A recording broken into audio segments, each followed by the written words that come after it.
안녕하십니까. 아르케 조치 강만원 목사입니다.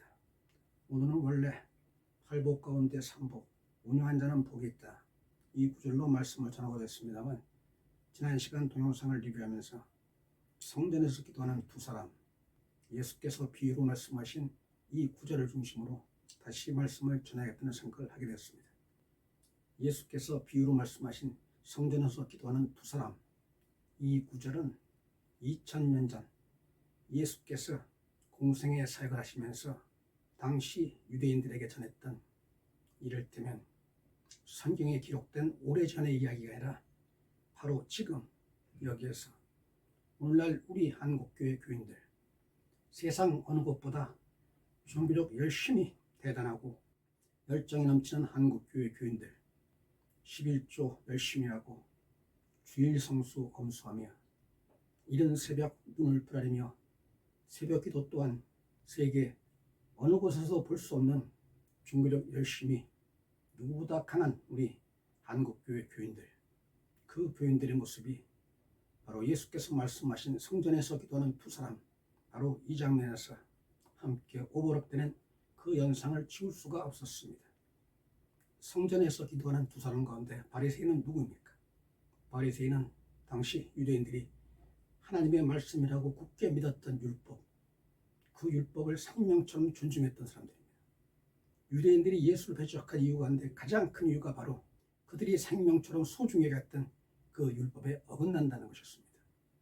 그들이 그토록 중시했던 안식일을 비롯한 절기를 지키지 아니하였고, 그들이 자신은 거룩한 백성이며 하나님의 율법에 따라 경건한 삶을 산다고 자랑하며 긍지를 가졌던, 그래서 다른 무엇보다 정결법을 강조하며 세상에 부정한 것, 정결치 아니한 것들을 멸시했던 그들의 눈에 보기에 예수는 안식일에도 사람의 병을 고치는가 하면 안식일에도 일을 하고, 그들 유대인들이 죄인이라며 그토록 멀리했던 부정한 자들, 그 부정한 자들의 상징이었던 세리와도 가까이, 그리고 병든 자, 고아, 과부와도 가까이 하는 그 예수를 그들은 자신들이 하나님의 말씀이라고 굳게 믿었던 그 율법에 비춰보건대 도저히 예수를 받아들일 수 없었기 때문이었습니다.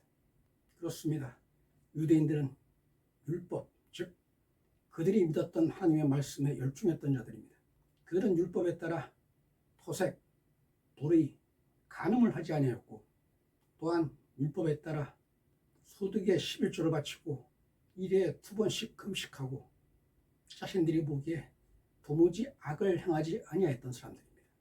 즉 그들은 악을 멀리하고 하나님의 뜻에 따라 스스로 선행을 베풀었다고, 하나님의 말씀인 율법에 순종했다고 굳게 믿었던 사람들입니다. 그러기에 그 바리새인은 성전에 나서 당당히 서서 두 손 높이 들며 기도합니다. 그 장면을 지난 시간에 다시 한번 읽어드리겠습니다. 또 자기를 의롭다고 믿고 다른 사람을 멸시하는 자들에게 이 비유로 말씀하시되, 두 사람이 기도하러 성전에 올라가니 하나는 바리새인이요 하나는 세리라. 바리새인은 서서 따로 기도하여 이르되, 하나님이여, 나는 다른 사람들 곧 토색, 불의, 간음을 하는 자들과 같지 아니하고 이 세리와도 같지 아니함을 감사하나이다. 나는 1회에 2번씩 금식하고 또 소득의 11조를 드리나이다 하고, 세리는 멀리 서서 감히 눈을 들어 하늘을 쳐다보지도 못하고 다만 가슴을 치며 이르되, 하나님이여, 불쌍히 여기소서, 나는 죄인이로소이다 하였느니라. 내가 너희에게 이르노니 이에 저 바리새인이 아니고 이 사람이 의롭다 하심을 받고 그의 집으로 내려갔느니라. 무릇 자기를 높이는 자는 낮아지고 자기를 낮추는 자는 높아지리라 하시니라. 아멘. 이렇게 바리새인은 율법에 따라 악행을 멀리하고 또한 종교적 열심도 결코 소홀히 하지 않았습니다. 이를테면 이 바리새인은 율법적인 의인입니다. 반면에 세리는 어떻습니까? 당시 유대인들이 가장 큰 죄인으로 꼽았던 세리와 참녀. 세리가 왜 그토록 죄인이라고 유대인들이 멸시하고 조롱하며 멀리 있는지, 그 이유는 당시의 역사적 배경을 살펴봐야 합니다. 세리가 요즘 생각한 것처럼 단지 세무 공무원, 세무원이기 때문이 아닙니다. 당시 이스라엘은 로마의 지배를 받고 있었습니다. 로마의 식민지였습니다. 유대인들은 나름 민족적 자긍심과 국가에 대한 애국심이 남다른 백성이었습니다. 특히나 하나님이 특별히 선택한 선민이며 하나님의 거룩한 백성으로서 성리라는 자긍심이 드높았던 유대인들이 나라를 빼앗기고 로마의 속국이 되었습니다. 그들이 볼 때 당시 로마 제국이 아무리 크고 대단한들 이방이며 이교도일 수밖에 없었습니다.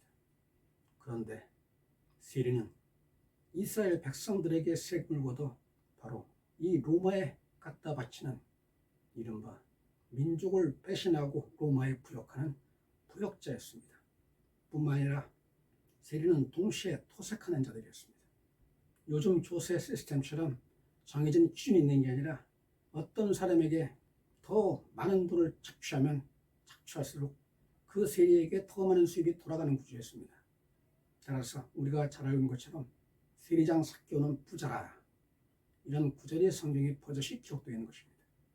즉 하나님을 믿는 유대인으로서는 도저히 받을 수 없는 세리, 그 세리가 지금 성전에서 기도합니다.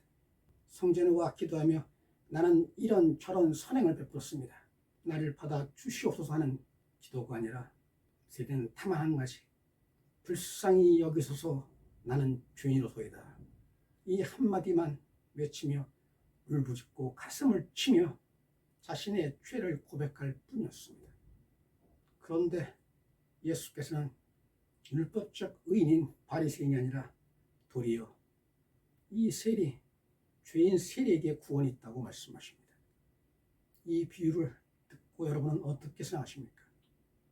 다만 하나님의 긍휼, 예수 그리스도의 긍휼로 말미암아 죄인을 불쌍히 여기시는 하나님, 그 하나님의 구원이다, 이렇게 간단하게 그리고 단순하게 정리하십니까? 물론 옳습니다. 하나님은 죄인까지도 사랑하십니다. 하나님은 죄인까지도 구원하시기 원하십니다. 그러나 하나님이 죄인까지도 구원하시는 그 하나님의 그 사랑과 은혜, 그 긍휼이 도리어 의인은 멀리한다면 그것이 과연 올바른 하나님의 뜻이겠습니까?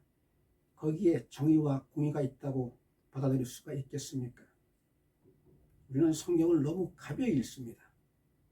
다만 문자적으로 해석하고 읽고 난 다음에 자기의 머리에 남아있는 어떤 생각을 조합해서 이 성경은 이렇게 이해하고 이렇게 해석해야 한다, 그리고 이렇게 적용한다, 나름대로 판단하고 또한 결정합니다.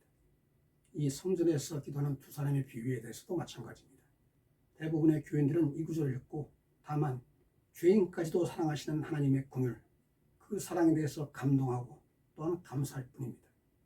그러면서 정작 상대 율법이 말하는 바 의인이라고 자취하는 이 바리새인이 구원을 받지 못하고 예수께서 이 바리새인이 아니라 이 죄인 세리가 구원을 받았다라고 분명히 비교하고 또한 배치하며 하시는 말씀의 의미를 정확히 이해하지 못하고 있습니다. 도대체 선행을 베풀고 종교적 열심히 뛰어났던 그 바리새인이 아니라 도리어 죄인 세리가 구원을 받았다는 이 구절을 어떻게 이해해야 되겠습니까? 그 기준에 따른다면 우리 역시 하나님의 말씀인 성경에 열심히 펴뒀고 하나님의 계명에 따라 서로 섬기며 사랑하며 하나님의 계명을 순종해야 되는 의미 또한 배제되는 것이 아닙니까? 간단히 넘어갈 수 없는 매우 중요한 질문이 될 것입니다. 이를 이해하기 위해서 우리는 종교라는 말 그리고 신앙이라는 말을 구별할 수 있어야 합니다. 물론 종교와 신앙은 뗄래야 뗄 수 없는 불가분의 관계이기는 합니다. 그러나 종교가 곧 신앙은 아닙니다. 마치 겉과 속처럼, 마치 형식과 본질처럼 종교와 신앙은 공존하되 그 둘이 일치하는 것은 결코 아닙니다. 이를테면 종교란 신앙을 지키기 위해서, 신앙을 존속 발전시키기 위해서 그 신앙을 믿는 사람들이 만든 제도입니다. 즉 종교는 인위적인 제도입니다. 반면에 신앙이란 절대자이신 신, 그 신을 믿는, 그 신을 바르게 알고 바르게 믿으며 그의 뜻에 순종하는 믿음 그 자체가 순종입니다. 즉 종교가 형식인 반면에 신앙은 본질이며 형식과 신앙이 제대로 어우러질 때 비로소 건전한 신앙, 그리고 우리가 접근할 수 있는 신앙으로 나아가는 교두보가 될 것입니다. 여기에서 중요한 것은 종교와 신앙의 일치는 자칫 신앙의 본질을 회파하는, 정작 바른 믿음에서 어긋나는 다만 인간의 죄도에 머물 수 있다는 사실입니다. 무슨 말입니까? 잠깐 말씀드렸습니다만 한국교회 교인들처럼 그 종교적 열정이 대단한 나라가 없습니다. 유일하게 한국교회 교인들은 새벽 기도에 열심입니다. 새벽 기도를 잘해야, 빠짐없이 해야 바른 믿음을 지닌 사람이요 올바른 신앙을 지녔다고 평가하는가 하면 세계 어느 나라의 어느 기독교인들보다도 11조를 열심히 합니다. 돈이 많고 재물이 풍부해서 11조를 한 것뿐 아니라 심지어 가난한 사람들, 내가 내는 11조면은 내 가족의 끼니를 이을 수 있는 그토록 가난한 사람들조차 11조는 반드시 해야 된다고 굳게 믿고 11조를 바치며 마음에 흡족한 만족을 느낍니다. 그리고 주여 할렐루야를 외치고 합니다. 또한 주일 성수, 교회 봉사, 부흥회 및 간증회, 기타 집회에 참석 등등 종교적 열정이, 그 열심이 가히 세계 어느 곳에 어떤 기독교인들보다 더한 민족이 아마 한국교회 교인들일 것입니다. 하지만 그렇다고 해서 한국교회 교인들이 세계의 다른 곳 어떤 곳보다 더한 신앙을 지녔다고 자신 있게 말할 수 있습니까? 아니, 자신 있게가 아니라 도무지 그렇게 말할 수가 없습니다. 요컨대 종교적 열정 그 자체가 곧 바른 믿음은 아니기 때문입니다. 예컨대 성전에서 기도하는 두 사람에 비유해서 예수께서 밝히 말씀하셨던 것처럼 종교적 열정, 그 종교적 준행을 통한 자기의, 그 자기의로 인한 영적 교만, 이것은 도리어 신앙의 독입니다.